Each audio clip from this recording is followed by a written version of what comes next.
Hello and good morning. Welcome to Talkin really, and today there's some news come out about the Blue Badge scheme.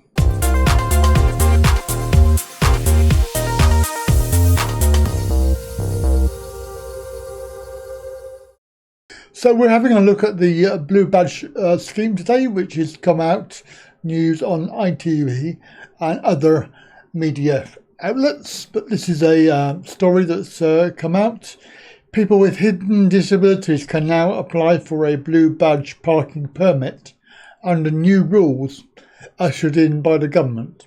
The eligibility criteria in England has been expanded to include people who cannot walk without considerable psychological distress or risk serious harm. I think it's very important to specify the line there, which is people who cannot walk without considerable psychological distress or risking serious harm.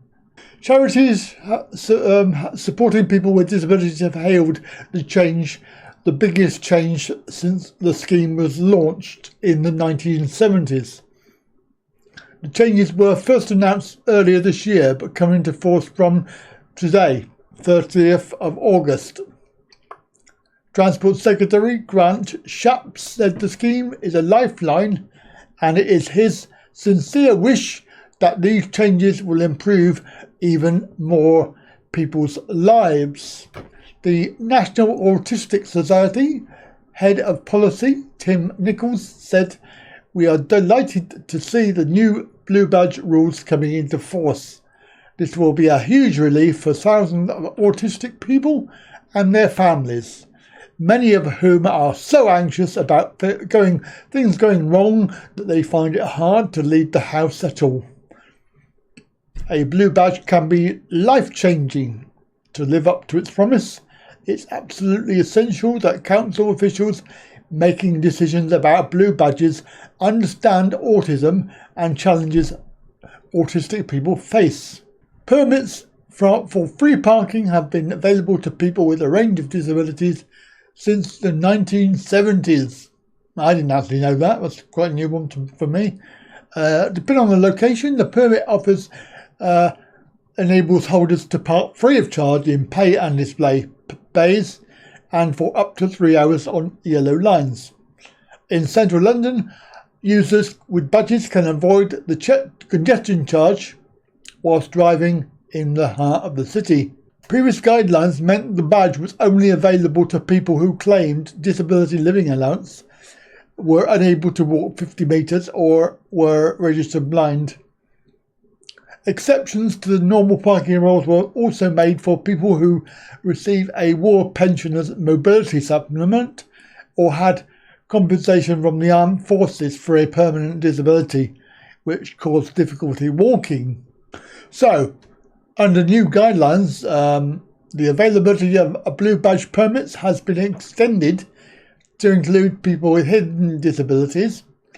This includes those who cannot make journeys without risking serious harm to their health or somebody else's. It means people living with autism will now be able to apply for the badge for the first time.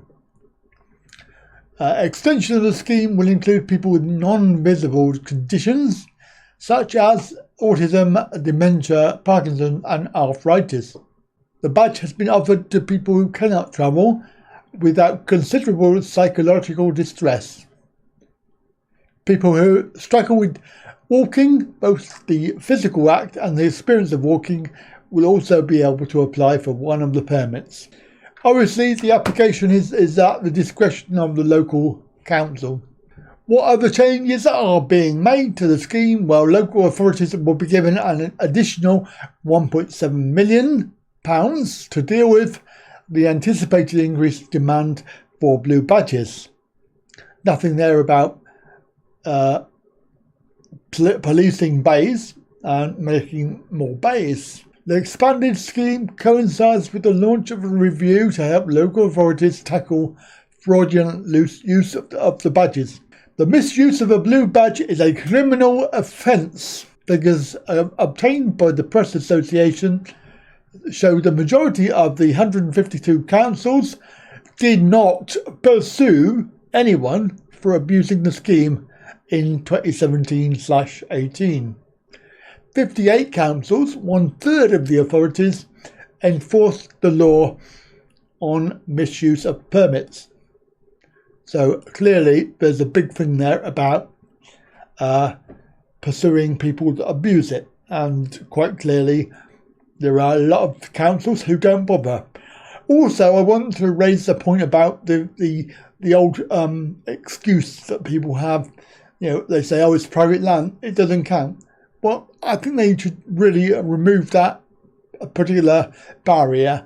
If it's a blue badge bay, it's a blue badge bay. It does not matter where it's located, it should be enforced exactly the same. And to say that, oh, people shopping in supermarkets, oh, we're worried about our customers. Yes, well, hang on, disabled people are customers too. So how about enforcing the rules? It's simple. You just put them a ticket on there. And, we can't give them a ticket because they might be offended. Hang on, they're parked in a blue badge bay. It's a criminal offence. It's easy. It's simple. Easy to do. So let's sort it out. Get some people on the streets and giving out tickets. Giving these people that abuse it some grief. Also making sure that people who have a badge understand the rules. Some people do not understand the rules about parking in blue badge bays. They seem to think it's okay for the able-bodied driver to sit in their car and wait for them to come back. It's not right. It's against the rules. You're supposed to be able to drop them off and move the car to somewhere which is not a blue badge bay. Return back to the blue badge bay when the person has finished shopping. Unless, of course, you are the blue badge owner, in which case it's perfectly fine for you to park in the blue badge bay and leave it there. Now, there is some confusion about this. It is quite clear. I know that the rule was in the guidance, but I think it has been subsequently omitted.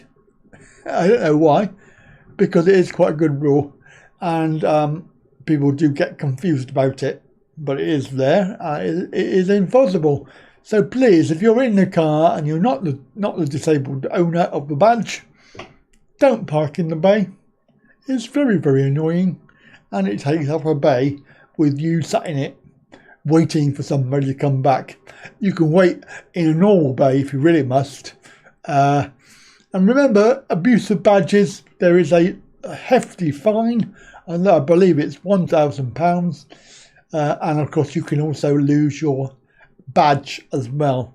So have a look at the rules. If you don't believe me, go and look at it and you'll find that it's correct. Right then, have a good day and bye for now.